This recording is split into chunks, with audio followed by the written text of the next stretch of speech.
João 8, verso 32 e 36. Todos acharam? Amém. João 8. 32 e o 36 eu vou ler. Diz assim: Conhecereis a verdade, e a verdade vos libertará. Aleluia. Verso 36. Se, pois, o Filho vos libertar, verdadeiramente sereis livres. Amém? Amém. Deus, esta é a tua palavra, Senhor. Eu quero que o Senhor, nesta hora, Pai, venha me usar como instrumento do teu Espírito Santo. Que o Senhor fale a cada coração, Senhor. Ministre o teu poder e a tua vontade, o teu querer sobre nós, ó Pai. Aleluia. E tudo aquilo que se levanta contra a tua palavra neste lugar, ó Pai, eu repreendo agora em nome de Jesus. Que a tua palavra seja prevalecedora em nossas vidas. Aleluia. E que ela venha trazer luz, trazer direção para cada um de nós nesta manhã, em nome de Jesus. Amém. Pode se assentar. Vou pedir para os 3 irmãos que vão se batizar, bem mais para frente aqui. Aqui na frente, ó. Ficar em destaque aqui para todo mundo ver vocês. Vem virar pra lá, né? Bom, enquanto eles se acomodam, o título da mensagem, irmãos, é Combatendo as Fake News do Diabo. Amém? Amém. Então vou pedir que vocês agora não conversem, em nome de Jesus, para não atrapalhar quem está querendo ouvir. Amém? Então, combatendo as fake news do diabo. O termo fake news é uma coisa muito recorrente nos dias de hoje. Você ouve toda hora, quando você liga a televisão, vai ouvir um jornal, numa revista e assim por diante. Então, as fake news, independente das suas motivações, são mentiras objetivas. Ou seja, são informações ilegítimas que não condizem com a realidade, formuladas para induzir uma comoção sobre determinado assunto. Então, a fake news traz em si mesma uma intenção. Qual que é a intenção? Primeiro, muitas vezes ela é baseada numa mentira ou desvirtuar a verdade. E se tem uma coisa que Satanás ele é prodígio em fazer, e ele é o pai da mentira, é fazer essas coisas. O próprio texto aqui embaixo, você pode ler em casa, você vai perceber que Jesus fala claramente sobre isso. Então, as fake news trazem em si uma intenção de mentir ou desinformar, deturpando a verdade. Um exemplo disso, por exemplo, é o Éden. Para falar da Bíblia, né, não falar só dos tempos atuais, Deus chegou para Adão e Eva e falou assim: olha, vocês têm todo o paraíso, todo o Éden, mas da árvore do conhecimento do bem e do mal, se vocês comerem, vocês vão morrer. A Bíblia diz que na virada do dia veio lá Satanás, ele tomou o corpo da serpente, chega para Eva e ele começa a induzir ao erro. Ele começa a deturpar a verdade. Ele fala: não, Deus falou isso porque ele sabe que no dia que você comer desse fruto, você vai ser conhecedor do bem e do mal e se tornará, olha, igual a ele. Mentira. Então ele pegou uma verdade que era a verdade de Deus, deturpou e desvirtuou quando entregou novamente para a mulher. A mulher agora, o que ela diz? Não, mas Deus falou que dela não comereis nem tocareis. Então ela já tinha dentro de si uma intenção já de tocar, não era só comer, era tocar. Pelo menos tocar eu vou tocar. Então aí já mostra como que é o ardil do inimigo para as nossas vidas. E por que eu estou falando isso? Porque se ele é o pai da mentira, e talvez o pai das fake news, para trazer nos termos de hoje, eu vou declarar algumas mentiras que o diabo conta para você todos os dias.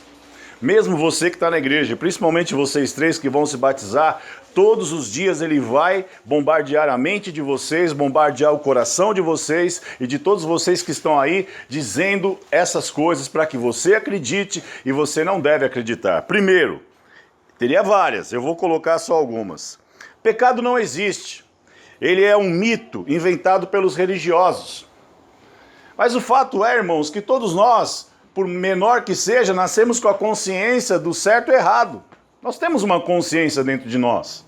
E quando a gente pisa na bola, a gente sabe, por mais que a gente não vá à igreja, por mais não religioso que a gente sabe que errou. Então é algo que Deus deixou dentro de nós. Então essa mentira de que o pecado não existe, esquece. Segunda mentira, o inferno não existe. Deus, ao final de tudo, salvará todos os homens. Amados, Deus, ele é um Deus justo. As pessoas às vezes questionam, falam, mas Deus parece que é tão injusto, porque ele não faz, porque isso, porque aquilo, aquilo outro. Eu sempre costumo dar um exemplo. Você entra numa estrada, a gente pega a estrada e lá está lá, 120 por hora. Se você passar dos 140, o que vai acontecer? Vai chegar uma multa na tua casa.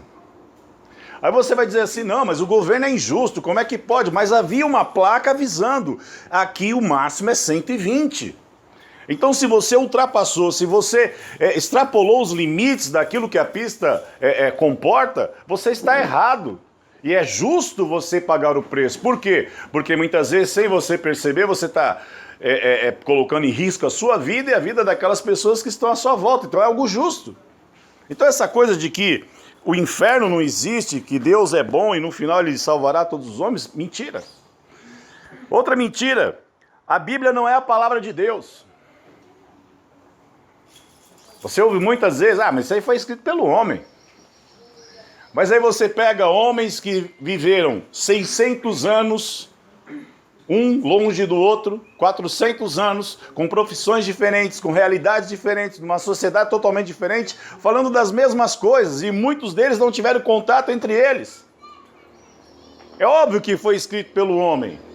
Deus está falando com você através da minha vida, mas eu sou um homem, eu sou um instrumento, então haveria de ter algum instrumento para registrar, escrever, deixar para nós aquilo que está escrito. Então isso é uma mentira. Outra mentira, Jesus não vai voltar para buscar a igreja. Na verdade, essa volta acontecerá no coração de cada um, nada além disso. Mentira. Jesus Cristo mesmo disse assim, o Filho do Homem virá nos céus e toda a carne a verá.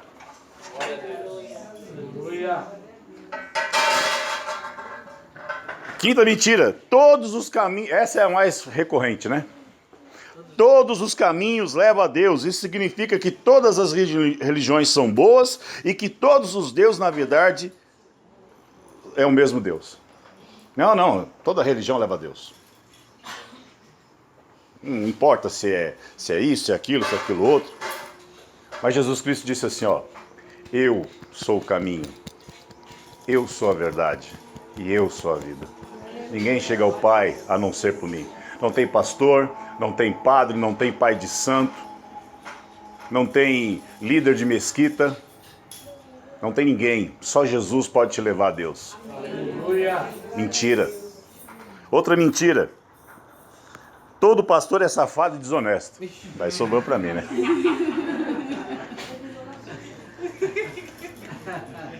Todo pastor é safado e desonesto.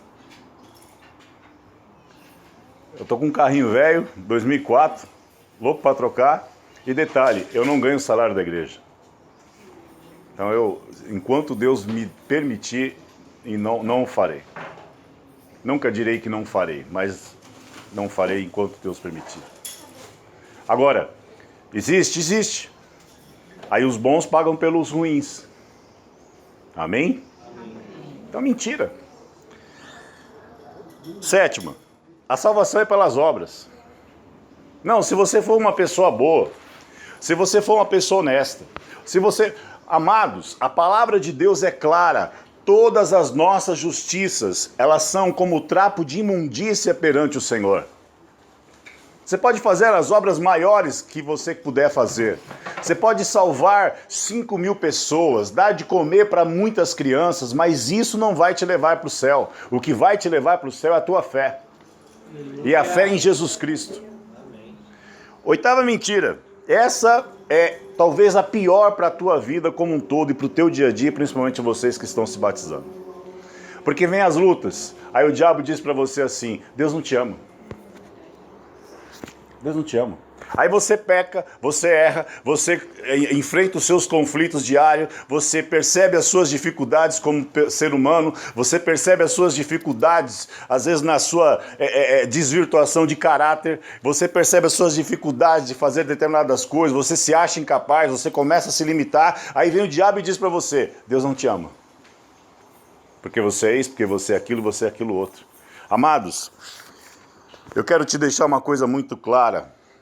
E aí, trazendo para os nossos dias, diante dos acontecimentos que nós temos percebido, que a única forma de combater uma fake news, ou a mentira, como você preferir, é mostrar a verdade. E a verdade inerrante é a palavra de Deus. Aleluia. Através da palavra você combate essas situações. E aí, como diz Billy Graham, ele tinha uma frase muito famosa que ele diz assim, que a Bíblia é mais atual do que o jornal de amanhã. Aleluia. A Bíblia é mais atual do que o jornal de amanhã. Então, sendo assim, eu e você, nós precisamos usar a palavra de Deus. E lembre-se, e aí quem já é crente sabe, né? Quem é a palavra? Jesus. No princípio era o verbo era Deus, e o verbo estava com Deus. E é luz para as nossas vidas e para o nosso caminho. Salmo 119, verso 105. O que diz lá? Lâmpada para os meus pés e luz para os meus caminhos. Jesus. Então, eu quero passar algumas coisas, já que a gente viu as mentiras que o diabo costuma contar e já deu algumas diretrizes para você, eu quero trazer algumas coisas para você, principalmente para vocês que estão se batizando hoje, entender e guardarem no coração de vocês. Estão trazendo as verdades. Primeiro, discípulo de Cristo é quem permanece em sua palavra. Amém. Olha o que diz o verso 30 e 31, diz assim: dita estas coisas, porque eles creram em que Jesus estava pregando. Dita essas coisas, muitos creram nele. Disse, pois, Jesus aos judeus que haviam crido nele: se vós permanecerdes na minha palavra, vós verdadeiramente sois meus discípulos. Amém? O fato de você ir para a igreja não quer dizer nada, amado.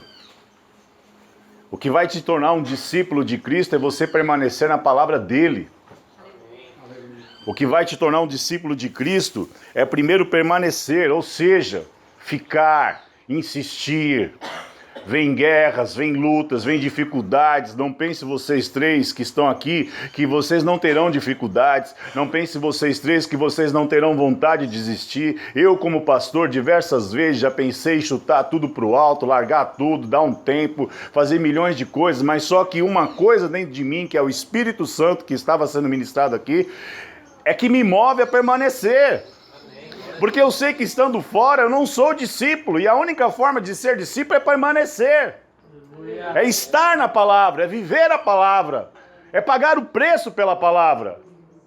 E aí eu quero que você entenda que verdadeiramente é como um selo. Ou seja, de fato, ao final de tudo, nós permanecendo na palavra, a palavra de Deus diz assim: aquele que permanecer, aquele que perseverar até o fim, esse será salvo.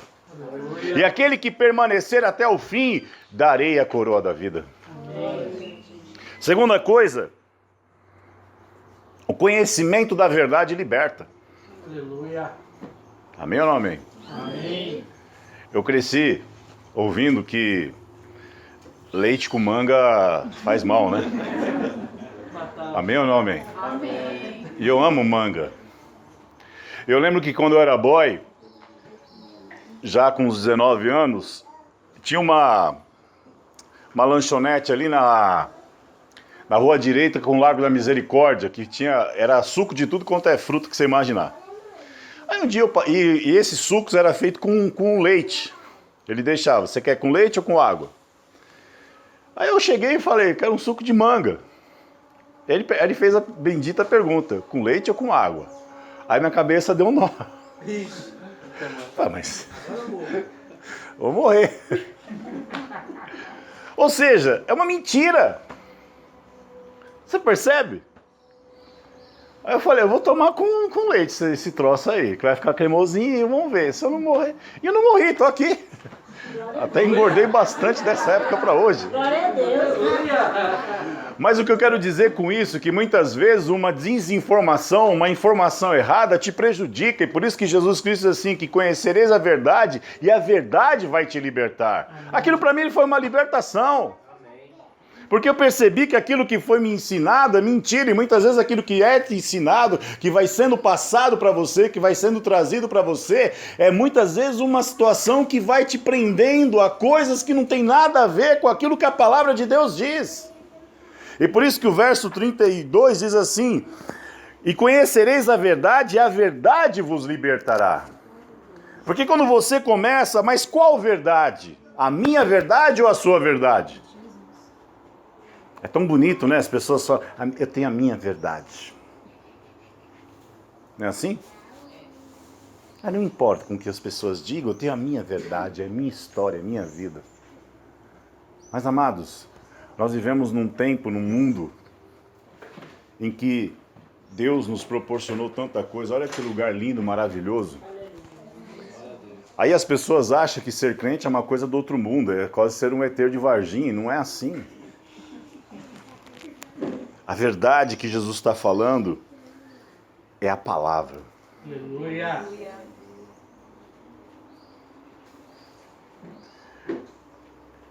A palavra de Deus diz no livro de Provérbios que há caminhos que são caminhos de delícia.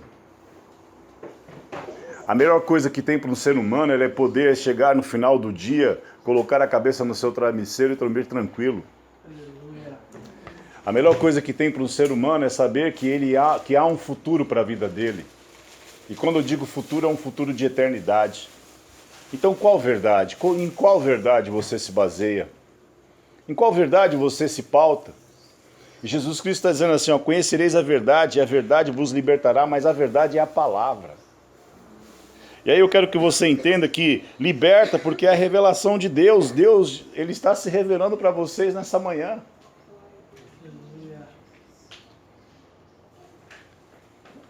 Liberta porque de repente você cresceu ouvindo os seus pais dizendo que você não presta, que você não é ninguém, que você não vai dar em nada, que você é um lixo, que você é um zero à esquerda, que você é isso, que você é aquilo, que você é aquilo outro. Mas vem Deus e diz assim, eu tenho uma história nova para você, você vai acreditar em quem? Não, mas é meu pai, pastor, não importa. Entre o que o meu pai fala e o que minha mãe dizia, eu fico com o que a palavra de Deus diz. Porque há uma história de um homem chamado Mefibosete. E esse homem, ele tem muito a ver com a nossa vida. Ele era filho de Jonatas. E Davi prometeu a Jonatas guardar todos os seus parentes. E de repente chegou um tempo, Davi chegou assim, algum parente de Jonatas que eu possa fazer o bem a ele. Mefibosete era um menino que naquela época não tinha recursos, ele tinha caído do colo da sua ama, da pessoa que cuidava dele, ele quebrou as duas pernas, ele era um coxo. E ele ficou tão envergonhado que ele foi morar numa terra que nem não dava nada, era uma terra árida. E de repente alguém chegou para ele e falou assim, tem Mefibosete.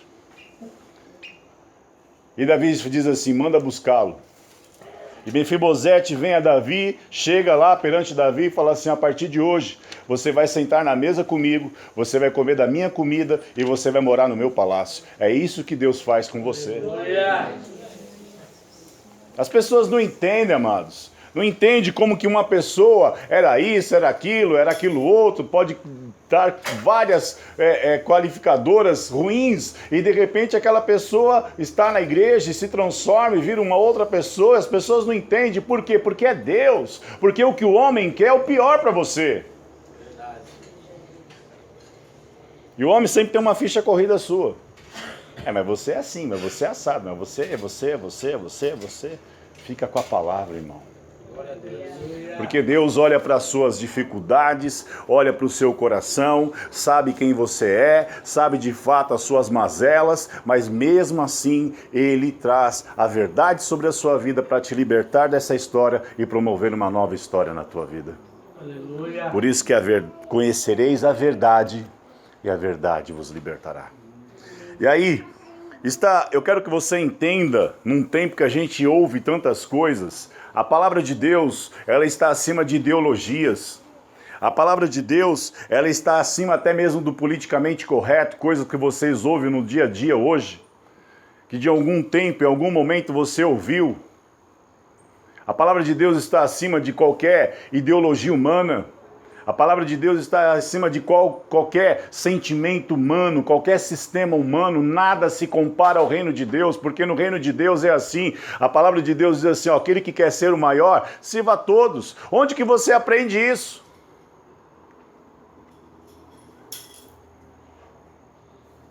No reino de Deus, a palavra de Deus diz assim, se alguém te pedir a capa, dele também a túnica. Glória a Deus, amém. Se pedir para andar 1 milha, anda 2. Isso é reino de Deus, amado. Aleluia. A palavra de Deus ensina assim, que vindo alguém na sua casa, ao seu encontro, tendo necessidade, você o despede sem dar aquilo que ele necessita, não dê aquilo que ele necessita. Isso é reino de Deus. Aleluia. O Estado não é seu rei, o Estado não é seu Deus. Não há político, não há nada, não há ninguém que seja maior do que Deus na sua vida. A sua vida não depende de um sistema, a sua vida depende do reino de Deus. Aleluia. E debaixo da autoridade do reino de Deus você vai estar protegido por esse Deus. Se liberte, irmão. Se liberte dessas realidades humanas, se liberte dessas colocações. A gente vê aí tantas coisas. Esses dias eu fui assistir uma peça da Rua Azusa. Amados, é chocante. Esses movimentos negros tinham que ir lá assistir. É chocante, irmão. Os caras foram mortos. Mulheres viram seus maridos, os seus filhos mortos no quintal e não podiam enterrá-los. E chegou a um ponto que eles tinham que comer a carne dos seus próprios filhos para não morrerem. Mas sabe por que eles lutavam? Por igualdade. Para estar na mesma igreja, sentado no mesmo banco com aquela gente que matava eles. Isso é reino de Deus. A gente não quer isso, irmão. A gente precisa se libertar. Terceira coisa. A verdade é confrontadora, mas é curativa. Ninguém gosta de ouvir a verdade. Amém ou não amém? Amém. Ninguém gosta. Essa é a realidade. Mas ela é confrontadora e curativa. Agora deixa eu falar uma coisa que eu ouvi esses dias que para mim foi fantástico. Existem duas situações. Existe quem te afronta e existe quem te confronta. Quem te afronta te expõe e te envergonha. Essa gente não merece respeito seu. Quem te afronta não merece teu respeito, porque ela só quer te humilhar, só quer te expor. Agora quem te confronta, chega assim, ô Ronaldo, vem cá, tá errado. Não é assim, eu acho que não é desse jeito. Por quê? Não, porque a palavra diz assim, olha, é assim, assim. Esse você ouve, você respeita. Mas olha o que Jesus diz, verso 33, 34. Responderam-lhe, somos descendentes de Abraão e jamais fomos escravos de alguém. Como dizes tu, sereis livres? Replicou-lhes Jesus, em verdade vos digo, todo o que comete pecado é escravo do pecado. Então ele confrontou. Vocês podem ser filho de Abraão, de Isaac, de Jacó, vocês podem ser descendente de Davi, vocês podem ser o que vocês quiserem, mas vocês são pecadores. E desculpa eu dizer nessa manhã, e eu tenho que falar, todos nós aqui somos pecadores. Essa é a nossa realidade. E aí tem uma frase de um pastor chamado Hernandes Dias Lopes, ele fala assim, quando você sentir o desejo de criticar alguém, vá até o espelho que você vai ter muitas coisas para criticar. E é difícil fazer isso. É difícil aceitar isso.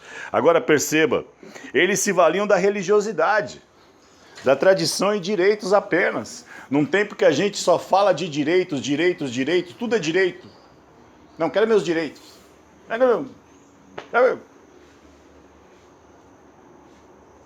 Até na igreja direito.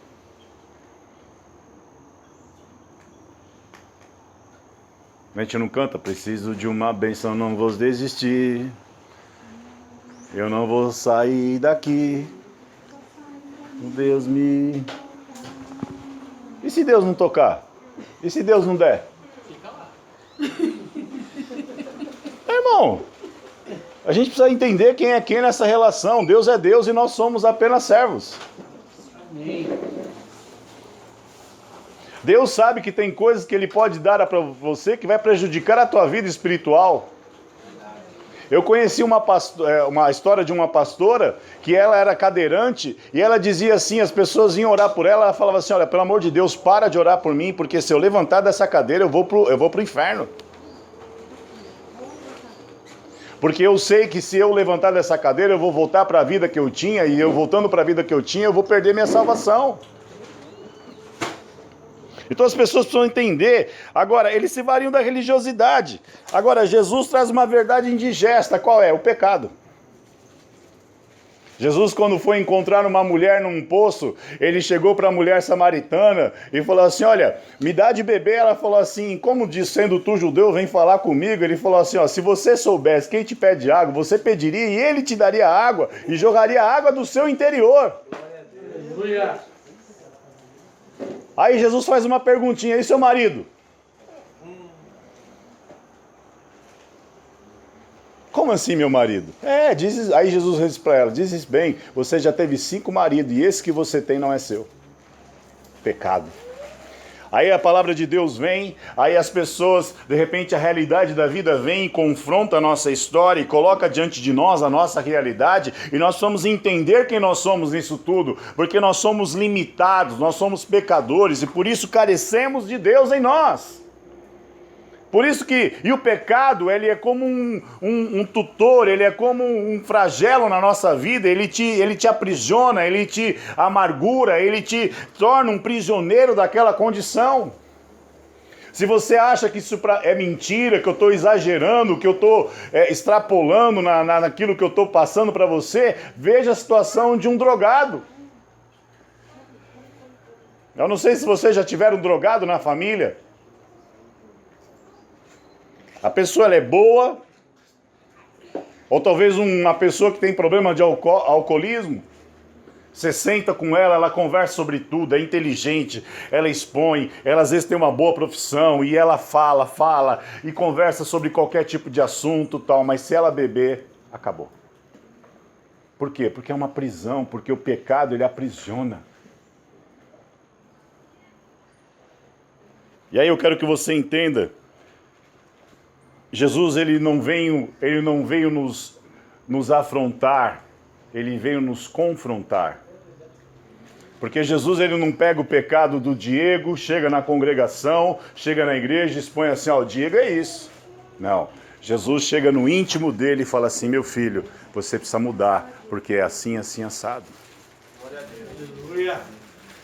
Quarta coisa, Jesus diferencia, e agora eu quero que você preste atenção. Jesus diferencia escravo de filho. Jesus diferencia escravo de filho. Por quê? Verso 35. O escravo não fica sempre na casa, o filho sim para sempre. E agora eu quero que você preste atenção. Olha para mim. O escravo, ele não tem direito. Ah, pastor, mas a palavra de Deus diz que nós somos servos. Sim, mas a palavra de Deus diz também que Ele nos fez filhos. Amém. O Miguelzinho está ali. Daqui a pouco ele vai crescer. Quando ele fizer uns 2, 3 anos, ele vai andar pela casa. Ele vai abrir a geladeira. Ele vai sentar na mesa. Ele vai participar das coisas dos seus pais. Por quê? Porque ele é filho. Então nós precisamos também nos libertar dessa condição de simplesmente imaginar ou pensar que nós somos apenas servos e esquecemos que nós somos também filhos, apesar de ser servo na nossa essência, e o servo nesse sentido é uma condição de sempre se dispor a ajudar o outro, a abençoar o outro, mas dentro de nós há uma nova realidade, e esta realidade é de que nós hoje somos filhos, e se somos filhos, somos participantes das coisas do Pai. Nós não precisamos ter falta de nada, nós não precisamos ter angústias, medos, nós não precisamos mais de nada disso. Por quê? Porque a nossa relação agora com Deus é uma relação de pai para filho. Aleluia. Aí talvez você se paute a sua história baseado na história que você tem ruim com seus pais, ou baseado na história ruim que você tem com seus filhos, e de repente você imagina que Deus é como seus pais, mas nada se compara a Deus. Por melhor ou pior que seu pai ou sua mãe possa ter sido, não se compara aquilo que Deus é para nós. Por quê? Porque Deus vem, Ele nos cuida, Ele nos liberta, Ele nos limpa, Ele nos transforma, e Ele dá o seu reino para que a gente possa automaticamente fazer o quê? Desfrutar. Aleluia. Agora, eu fico pensando assim, tem pessoas que vivem uma vida tão medíocre dentro da igreja, irmãos, porque não entenderam. Você é filho.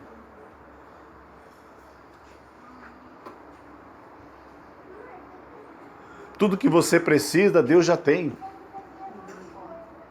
Tudo que você sonha está nas mãos dele. Mas sabe por que a gente não desfruta? Porque a gente se condiciona. A gente olha para nós. A gente olha para o nosso eu.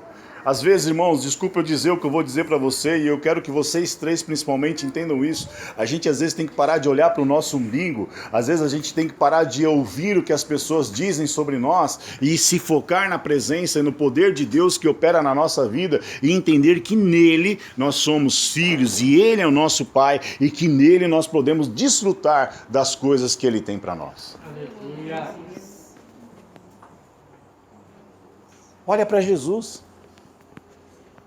Jesus chegou 5 mil homens, provavelmente 20 mil pessoas, contando mulheres e filhos. Aí chegam os discípulos, Jesus, tem gente pra burra aí, não, vamos ter que dar de comer, o povo tá tudo com fome. Sabe onde que eles estavam? No deserto. Deserto tem padaria? Não. Deserto tem shopping center? McDonald's também não, nem Burger King, né? Então... Aí Jesus falou assim, ó, dá eles de comer. Jesus é engraçado às vezes, não? Amém ou não amém? Amém. Aí o André, o Felipe olhou para ele e falou, Jesus, tá de sacanagem? Como é que a gente vai dar de comer para esse povo aí? Aí Jesus fala assim, o que vocês têm na mão? Olha, tem um moço aí que tem 5 pães e 2 peixinhos. Traz para mim. Jesus não orou pedindo para Deus. Irmão, entenda o que eu vou dizer para você agora, em nome de Jesus. Vocês três, Jesus não orou pedindo. Vocês já pararam para pensar nisso? Ele pegou os 5 pães e 2 peixinhos e falou assim, Pai, graças te dou. Acabou. Aí os camaradas tiravam pão, dava pão. Tirava pão, dava pão. Tirava e dava, tirava e dava, tirava e não acabava. Por quê? Jesus, ele nos ensina nessa situação que filho, ele agradece ao pai por tudo aquilo que ele já tem. Aleluia. Você tem que aprender a agradecer por aquilo que você já tem, porque tudo que você precisa está no reino de Deus, e o reino de Deus faz parte da tua vida e da tua história, o reino de Deus está dentro de você. Aleluia. Eu não sei, talvez você está aí em sonhos, projetos que você sabe que é a vontade de Deus para a tua vida e você coloca tanta objeção, tanta limitação. Começa a agradecer, Deus, eu já te agradeço por aquilo que o Senhor já me deu. Foi o que Jesus fez. Jesus não tinha aquela quantidade absurda de pão e peixe. Ele simplesmente disse, Senhor, eu te agradeço porque ocultaste as coisas dos grandes e revelaste aos pequeninos. E graças te dou, Senhor. E de repente multiplicou. É assim que vai multiplicar na tua vida. Quando você entender que é filho, que você já tem tudo o que precisa em Deus. Aleluia. Agora, mas pastor, todos são filhos? Não. João 1,12. Ah, todo mundo é filho de Deus. Todo mundo é filho de Deus. Não. A Bíblia diz, seu filho unigênito, único. Enquanto você não aceita Jesus, você é apenas criatura. Desculpa te dizer isso. Esse pastor aí não sei não, hein? Será? João 1,12. E a todos aqueles que creram no seu nome, deu-lhes o direito de serem feitos filhos de Deus. Agora eu quero que você entenda que você, sendo filho, tem acesso a tudo ao Pai. Mas eu quero que você entenda, a Bíblia diz em Efésios que nós somos filhos da adoção de Deus. Eu já falei isso algumas vezes, mas para vocês que nunca ouviram, quero compartilhar com vocês novamente, com vocês também, que eu nunca adotei ninguém, mas conheço pessoas que adotaram e essas pessoas dizem que é uma experiência maravilhosa. Que ela chega às vezes assim num orfanato, num lar de criança, e tem lá 20, 30, 40, 100 crianças, e de repente a pessoa vai passando o olho e de repente, pufa, parece que é um radarzinho que pá! É aquela, é aquele. Há uma empatia, há uma química, as pessoas que adotaram dizem isso. Por quê? Porque ela escolheu amar alguém.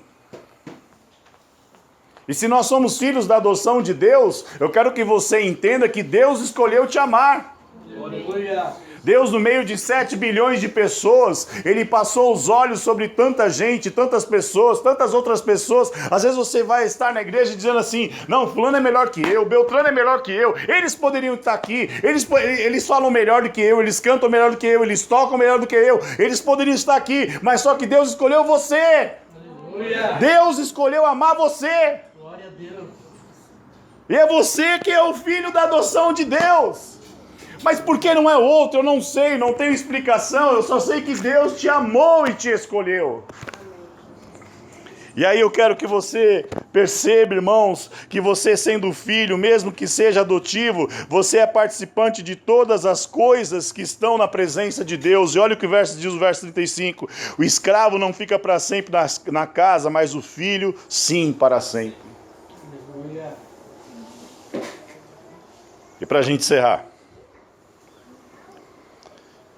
principalmente vocês três, Jesus é o nosso Salvador.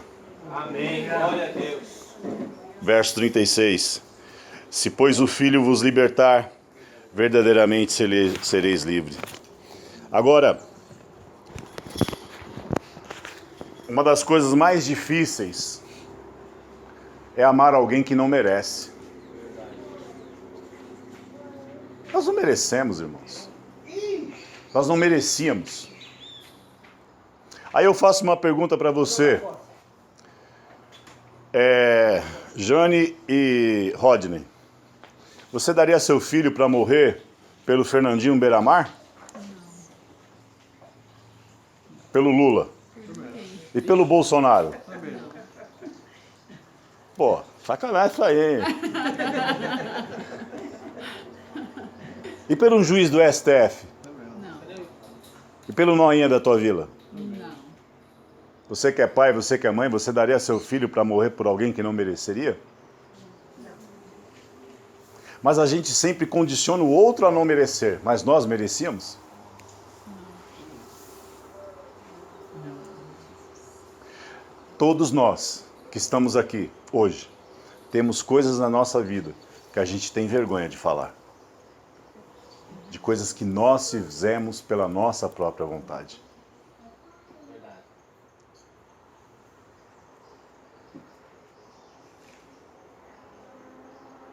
Só que o fato é que Jesus, Ele te salvou. Aleluia. Ele te tornou livre. Jesus, nessa manhã, quer que você esqueça seu passado. Vocês três que vão se batizar, esquece o que passou. Porque Ele é o teu Salvador. Mas a primeira coisa que eu quero dizer para todos vocês, principalmente vocês três, Jesus amou vocês incondicionalmente. Aleluia. João 3,16.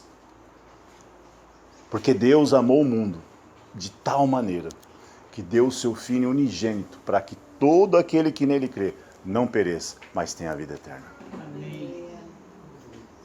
E aí talvez você pense assim, não, eu vou fazer isso para que Jesus...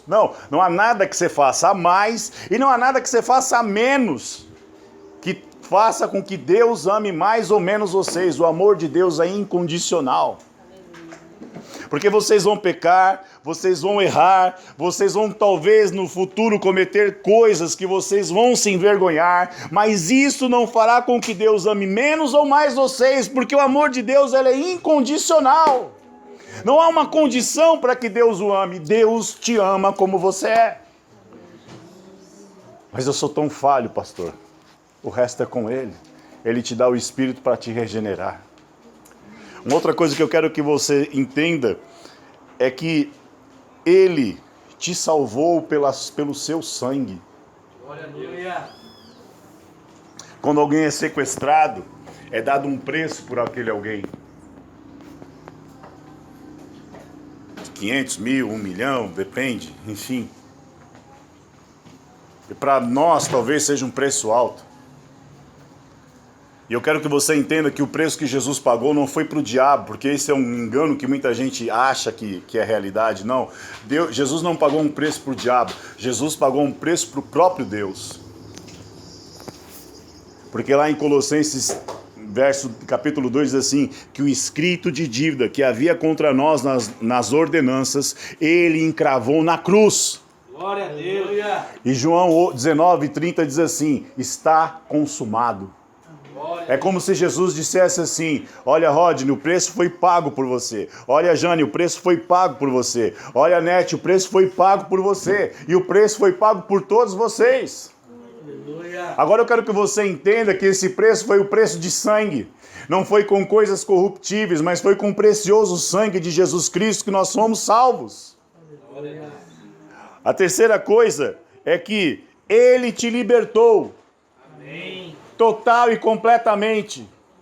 Por mais que o diabo venha todos os dias no teu ouvido dizer ao contrário, diz assim, para trás de mim, Satanás, porque a Bíblia diz assim, resisti ao diabo e ele fugirá de vós.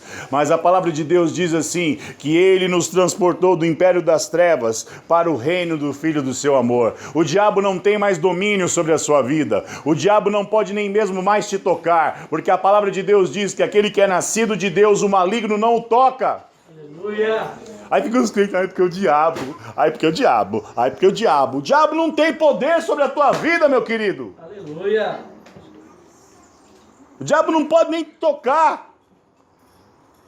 Você vai para Jó, chega lá na presença de Deus, eu não entendo por que estava lá, mas estava.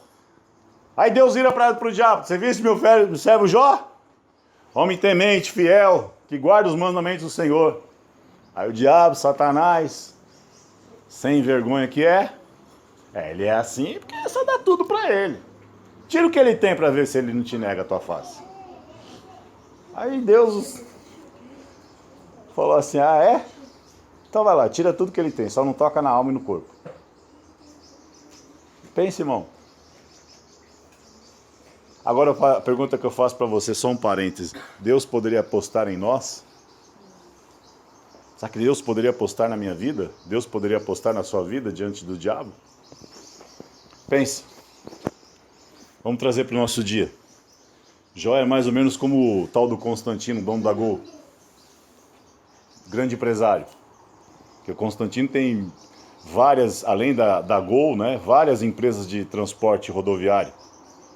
Piracicabana, Pássaro Marrom, um monte. Breda, tudo do Grupo Gol. Aí chega lá,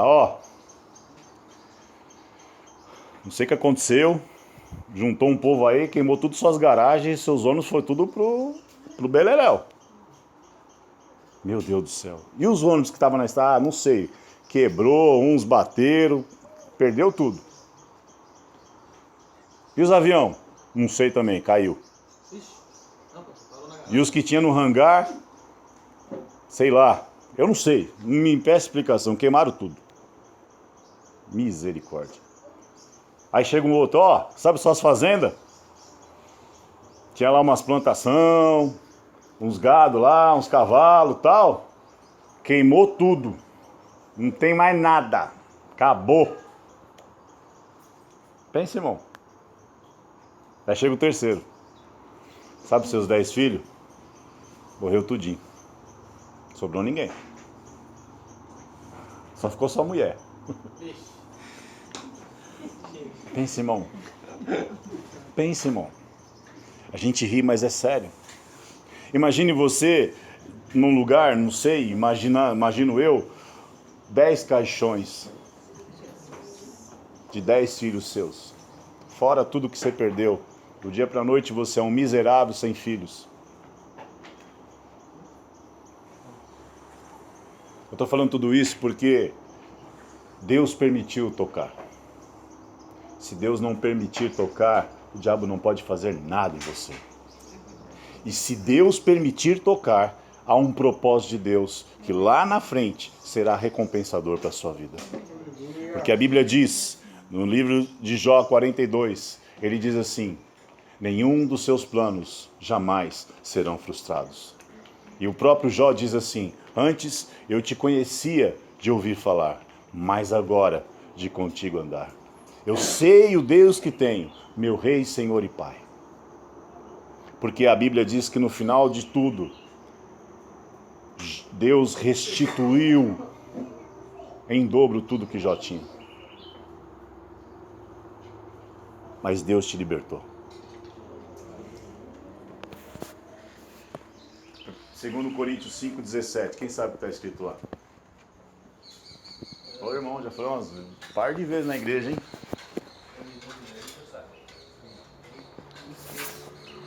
Aquele que está em Cristo, as coisas, eis que tudo.